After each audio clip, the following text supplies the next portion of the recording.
हरिओम सर्वेभ्यो नमो नमः नमस्काराः। आप सभी का आपके इस YouTube चैनल गणित एवं फलित ज्योतिष में स्वागत है। हम लोग इस चैनल के माध्यम से प्रारंभ से फलित ज्योतिष का अध्ययन कर रहे हैं और शीघ्र ही हमारी गणित ज्योतिष की सप्तवर्गीय कुंडली बनाने की कक्षाएं मात्र 1 महीने में आप सप्तवर्गीय कुंडली बना सकते हैं, उसको सीख सकते हैं। और फलादेश की भी 3-3 महीने की बहुत सारी कक्षाएं चल रही हैं, बैच चल रहे हैं। उन सभी कक्षाओं से आप जुड़ने के लिए दिए गए नंबर पर संपर्क करें, कॉल के माध्यम से, चाहे व्हाट्सएप के माध्यम से, या एक व्हाट्सएप ग्रुप बना हुआ है, उसकी लिंक भी आपको इसी वीडियो के कमेंट बॉक्स में प्राप्त हो जाएगी। उसके माध्यम से भी आप हमसे जुड़ करके इन सभी विषयों का लाभ ले सकते हैं। आपसे कहना चाहूँगा, यदि पहली बार आप इस चैनल में आए हैं तो चैनल को सब्सक्राइब अवश्य करें, क्योंकि जन्म कुंडली, फलादेश कैसे सीखें और साथ में फलादेश के बहुत सारे वीडियो आपको धीरे धीरे प्राप्त होते रहेंगे। तो अपलोड होते ही आपको प्राप्त हो जाए, क्योंकि हो सकता है यह वीडियो आपको किसी के माध्यम से प्राप्त हुआ हो। यदि आप चैनल को सब्सक्राइब करके बेल आइकन दबाते हैं तो नोटिफिकेशन आपके पास भी आएगी, तो ऐसा आप अवश्य करें। तो आइए, आज हम लोग की एक सीरीज चल रही है, एक क्रम चल रहा है कि जो 12 लग्न हैं, इन 12 लग्नों में जो उनके स्वामी हैं, कौन ग्रह, वो शुभ हैं कि अशुभ है, इन विषयों को हम लोग जान रहे हैं। इस संबंध में आज हमारा यह दूसरा वीडियो है। पहला आपको प्राप्त हुआ होगा जिसमें हमने मेष लग्न पे चर्चा की थी। आज का विषय हमारा वृष लग्न होगा। आज हम लोग वृष लग्न में चर्चा करेंगे कि वृष लग्न की कुंडली में कौन सा ग्रह शुभ होगा और कौन सा ग्रह अशुभ होगा, इस विषय को हम लोग जानेंगे। तो आइए, लग्न हम लोग जानते हैं कि किसी भी जातक का जब जन्म होता है, जन्म के समय पूर्वी क्षितिज में जो भी राशि उदय होते समय प्रतीत होती है, उसी को हम लोग लग्न कहते हैं। तो यहाँ पे जहाँ पे अभी 2 लिखा है, ये इसको लग्न कहते हैं। 2 के ऊपर देखिए शुक्र, तो ये जो 2 है यही लग्न है। यहाँ पे जो भी राशि होगी उसको, जैसे ये 2 है तो मेष वृष, इसको वृष लग्न कहेंगे। यदि यहाँ पे 6 लिखा होता तो हम इसको कन्या लग्न कहते हैं, क्योंकि कन्या जो है 6ठे नंबर पे आती है। मेष वृष मिथुन कर्क सिंह कन्या। यदि यहाँ पे मिथुन लिखा होता, 3 लिखा होता तो हम इसको मिथुन लग्न कहते हैं। इसको आप धीरे धीरे समझ जाएंगे। आइए, इनके विषय में चर्चा करते हैं, इन 12 भावों के विषय में। हम लोग इससे पूर्व के वीडियो में इतना बहुत कुछ जान चुके हैं कि ये राशियां कितनी होती हैं, उनके स्वामी कौन होते हैं, राशियां स्थिर हैं कि द्विस्वभाव हैं कि चर राशियां हैं, ये सभी विषय हम लोग पीछे जान चुके हैं। आप यदि पहले के वीडियो नहीं देखें तो उनको भी एक बार अवश्य देखें। आइए, तो यहाँ पे यह जो वृष लग्न की कुंडली है, वृष लग्न की कुंडली में उसके लग्न के स्वामी को लग्नेश कहते हैं, भाव के स्वामी को भावेश कहते हैं। तो यहाँ पे जो यह लग्नेश है, लग्नेश क्या है, केंद्र और त्रिकोण इन दोनों ही का स्वामी है। क्यों है? क्योंकि हम प्रथम भाव जो है, प्रथम भाव माने जो लग्न है, उसको हम केंद्र भी कहते हैं और त्रिकोण भी कहते हैं। क्योंकि हमारी जब केंद्र की चर्चा होती है तो 1, 4, 7, 10 इन चारों को केंद्र कहते हैं। एक यह भी केंद्र में आता है। जब त्रिकोण की चर्चा होती है तो 1, 5, 9 तब भी है त्रिकोण केंद्र, दोनों ही लग्न जो है यह केंद्र और त्रिकोण दोनों की गणना में आता है। तो यहाँ पे जो लग्नेश शुक्र केंद्रेश भी है और त्रिकोणेश भी है। और इसी शुक्र की जो दूसरी राशि है वह देखिए कहाँ है, तो वह 6ठे भाव में बैठी है। 6ठा भाव अशुभ भाव है, माने त्रिषडाय भाव है। तो अशुभ भाव होने के कारण, लेकिन यहाँ पे जो लग्नेश है वह केंद्रेश भी त्रिकोणेश भी दोनों का स्वामी भी है और नैसर्गिक रूप से शुक्र शुभ ग्रह भी है। तो हम यहाँ पे लग्नेश भी है, तो हम यहाँ पे क्या कहेंगे, लग्नेश को शुभ ग्रह कहेंगे। हम लोग ग्रहों को 3 कैटेगरी में बांटते हैं, एक शुभ ग्रह, एक समग्रह, एक अशुभ ग्रह। तो यहाँ पे शुक्र जो है वह शुभ ग्रह है, शुक्र को हम शुभ ग्रह कहेंगे। द्वितीय भाव की चर्चा करते हैं, द्वितीय स्थान की।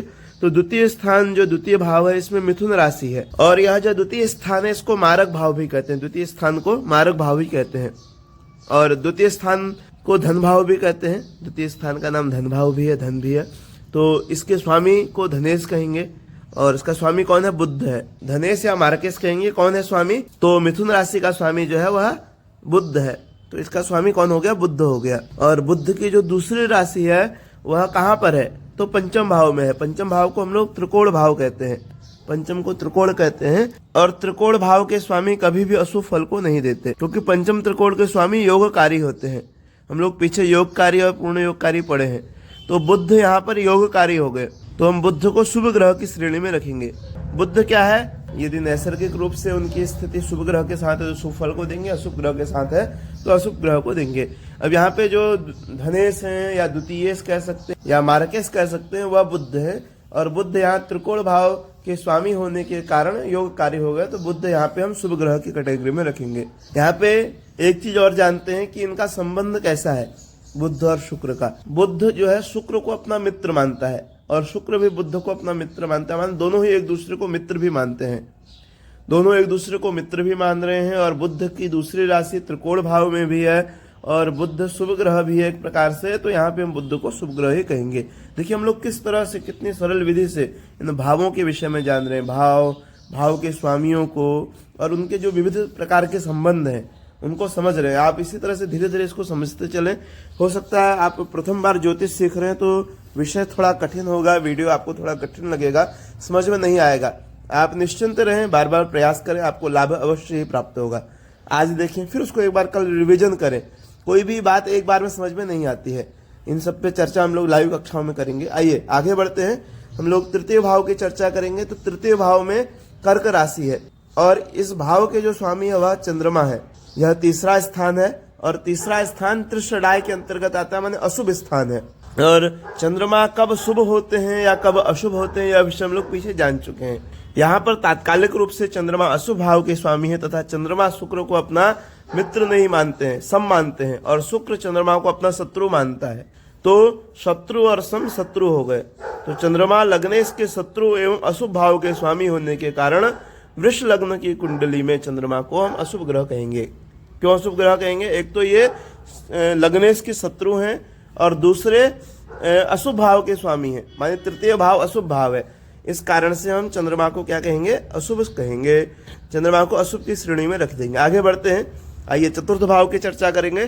तो यह चतुर्थ भाव जो है, इस चतुर्थ भाव में सिंह राशि है और इस भाव के स्वामी सूर्य हैं। इस स्थान को, इस भाव को सुख स्थान या मातृ स्थान भी कहते हैं। यह जो चतुर्थ भाव है यह केंद्र भाव होने के कारण शुभ स्थान है। और सिंह राशि के स्वामी कौन है? सूर्य है, जो नैसर्गिक रूप से अशुभ ग्रह है। तात्कालिक रूप से हम यहाँ इनको शुभ कह सकते हैं। क्यों कह सकते हैं? क्योंकि यह केंद्र के स्वामी है। लग्ने शुक्र जो है सूर्य को अपना शत्रु मानता है और सूर्य भी लग्ने शुक्र को अपना शत्रु मानता है। यहाँ पर दोनों ही एक दूसरे को शत्रु मानते हैं, तो सूर्य भी अशुभ ग्रह की श्रेणी में आएगा। सूर्य को भी हम अशुभ ग्रह की श्रेणी में रखेंगे। क्यों? एक तो एक दूसरे को ये मित्र नहीं मानते हैं, शत्रु मानते हैं, और सूर्य जो है नैसर्गिक रूप से अशुभ ग्रह है, ठीक है। और केंद्र का भले ही स्वामी है, लेकिन ये एक तो खाली केंद्र का स्वामी है और दूसरा दो इधर अधिकता किसमें है कि अशुभता में, तो हम इसको भी अशुभ ग्रह की श्रेणी में रखेंगे। तो सूर्य के बाद बुध की हम लोग चर्चा कर ही चुके हैं, जो पंचम भाव है। षष्ठ भाव में शुक्र की भी चर्चा हम पीछे कर चुके हैं। आइए अब मंगल की चर्चा करेंगे। मंगल यहाँ सप्तम भाव में बैठा हुआ है। यहाँ पर सप्तम भाव में वृश्चिक राशि है और इस राशि के स्वामी वह कौन है? मंगल है। यह जो सप्तम भाव है केंद्र भाव है और मंगल की दूसरी राशि जो है द्वादश स्थान पर है, और द्वादश स्थान को दुख स्थान भी कहते हैं। तो यह जो सप्तम भाव केंद्र भाव है, लेकिन यहाँ पे जो मंगल की दूसरी राशि है वह कहाँ पे है? तो द्वादश स्थान में है। द्वादश स्थान माने द्वादश भाव में है, जिसको अशुभ भाव या दुख भाव भी कहते हैं। अब हम लोग क्या करेंगे? यहाँ कुछ गणना करेंगे कि किसकी अधिकता है। शुभता की अधिकता होगी तो उसको शुभ ग्रह के अंतर्गत रखेंगे, यदि अशुभता की अधिकता होगी तो उसको अशुभ ग्रह के अंतर्गत रखेंगे। तो यहाँ पे सर्वप्रथम जो मंगल है वह केंद्र स्थान के स्वामी है। एक शुभ बात मिल गई, केंद्र स्थान के स्वामी होने से शुभता बढ़ गई। लेकिन उसकी दूसरी राशि द्वादश में होने से, द्वादश भाव में होने से अशुभता बढ़ गई। और दूसरी बात क्या है कि यह जो मंगल है यह नैसर्गिक रूप से अशुभ ग्रह भी है, तो अशुभता 2 हो गई, शुभता 1 हो गई। और मित्र शत्रु की चर्चा करें तो दोनों ही एक दूसरे को अपना मित्र नहीं मानते, माने सम मानते हैं, न मित्र न शत्रु, समान मानते हैं। तो वहां तो समानता हो गई, लेकिन यहाँ पे अधिकता किसकी हो गई? अशुभ की हो गई। तो हम वृष लग्न की कुंडली में मंगल को भी अशुभ ग्रह के अंतर्गत रखेंगे। आप लोग ध्यान दें, हम लोग फलादेश की तरफ बढ़ रहे हैं, तो जो भी विषय पढ़ रहे हैं उसको अच्छे से समझिए। नहीं समझ में आता है पूछिए, लेकिन तैयार करते हुए बढ़िए, तो आगे आपको आनंद भी आएगा विषय समझने में। आइए आगे बढ़ते हैं। हम लोग अष्टम भाव की चर्चा करेंगे। अष्टम भाव में धनु राशि है और इस भाव के जो स्वामी है, इस राशि के जो स्वामी है वह गुरु है। लेकिन यह जो भाव है, यह स्थान है अष्टम स्थान, इस स्थान को दुख स्थान कहते हैं। और गुरु की जो दूसरी राशि है वह एकादश भाव में है, एकादश स्थान में है, और एकादश स्थान को अशुभ स्थान कहते हैं। माने गुरु के जो दो घर हैं, दो राशियां, एक तो दुख स्थान में है और एक दूसरी राशि अशुभ स्थान में है। और दूसरी बात, गुरु और शुक्र की आपस में मित्रता भी नहीं है, माने गुरु और शुक्र आपस में मित्र भी नहीं है। तो यहाँ पर नैसर्गिक रूप से गुरु भले ही शुभ ग्रह है, लेकिन तात्कालिक रूप से यहाँ पर गुरु को हम अशुभ ग्रह कहेंगे। क्यों कहेंगे कि एक तो यह इसकी जो राशि है वह दोनों ही अशुभ भाव में है, पहली बात। और दूसरी बात क्या है कि यह मित्र भी नहीं है, सम है, दूसरी बात। तो इस कारण से इसको अशुभ कहेंगे। तो आपने देखा कि किस तरह से जो नैसर्गिक रूप से शुभ ग्रह है वह भी तात्कालिक रूप से कैसे अशुभ हो गया, धीरे धीरे आपको समझ में आएगा। आइए आगे बढ़ते हैं, नवम और दशम की चर्चा करते हैं। सभी भावों की चर्चा हो गई है। तो यहाँ पर जो नवम भाव है इसमें मकर राशि है और इस राशि के स्वामी शनि है, और यह नवम भाव त्रिकोण होने से इसके स्वामी योगकारी होंगे। शनि की दूसरी राशि देखेंगे तो यह दशम भाव में है, जो कि बलि केंद्र है। तो यहाँ पर शनि बलि त्रिकोण एवं बलि केंद्र के दोनों के ही स्वामी है, पहली बात। और तो यहाँ पर शनि जो है बलि त्रिकोण एवं बलि केंद्र के स्वामी होने से पूर्ण योगकारी हो गए। क्योंकि हमने पीछे एक वीडियो देखा था जिसमें यह बताया गया था कि यदि कोई ग्रह केंद्र एवं त्रिकोण दोनों का ही स्वामी हो तो उसे पूर्ण योगकारी कहेंगे। तो यहाँ शनि क्या है, पूर्ण योगकारी हो गए हैं। और इनके यदि मित्र और शत्रु की बात करें, इनके संबंधों की बात करें शुक्र और शनि की, तो लग्नेश शुक्र एवं नौवें से एवं दसवें शनि जो है वह एक दूसरे को अपना मित्र मानते हैं। तो शनि भले ही यहाँ पर नैसर्गिक रूप से अशुभ ग्रह है, लेकिन तात्कालिक रूप से एक तो यह केंद्र और त्रिकोण दोनों का स्वामी भी है, लग्नेश का मित्र भी है। इस कारण से ये तात्कालिक रूप से यहाँ पे जो यह जो शनि ग्रह है यह शुभ फल को देगा, अशुभ होगा। तो हमने क्या जाना कि वृष लग्न की कुंडली में कौन कौन से ग्रह शुभ होंगे, कौन कौन से ग्रह अशुभ होंगे। तो शुभ ग्रह की श्रेणी में शुक्र, शनि और बुध आएंगे, और अशुभ ग्रह की श्रेणी में सूर्य, चंद्रमा, मंगल और गुरु। माने वृष लग्न की कुंडली में चारों ग्रह अशुभ होंगे और ये जो 3 ग्रह हैं ये शुभ होंगे। विषय आपको धीरे धीरे समझ में आएगा। निवेदन रहेगा, यदि आपने अभी भी चैनल को सब्सक्राइब नहीं किया, सब्सक्राइब अवश्य करें, और अधिक से अधिक कम से कम 10, 20, 30 लोगों को जोड़ें जो ज्योतिष सीखना चाहते हैं। बहुत लोग ज्योतिष सिखा रहे हैं लेकिन बहुत सारा शुल्क ले रहे हैं और वो विषय उनको समझा नहीं पा रहे हैं जो उनको सिखाना चाहिए। तो इसलिए आप अवश्य सभी लोगों को जोड़ें। निवेदन आपसे है कि वीडियो शेयर अवश्य करें, और कोई भी जिज्ञासा हो निसंकोच दिए गए नंबर पर संपर्क करें। किसी भी तरह से आप फलादेश करवाना चाहें, जन्म कुंडली बनवाना चाहें या दिखवाना चाहें, उसके लिए भी आप संपर्क कर सकते हैं। धन्यवाद।